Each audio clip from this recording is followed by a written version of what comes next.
ایک زمانے میں ایک خوبصورت سلطنت میں ایملی نام کی ایک مہربان اور شریف شہزادی رہتی تھی۔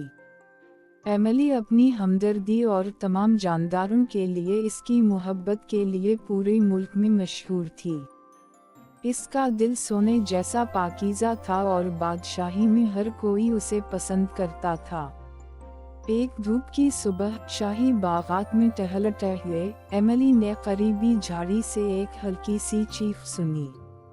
وہ تحقیقات کے لیے پہنچی اور ایک چھوٹا زخمی پرندہ دریافت کیا۔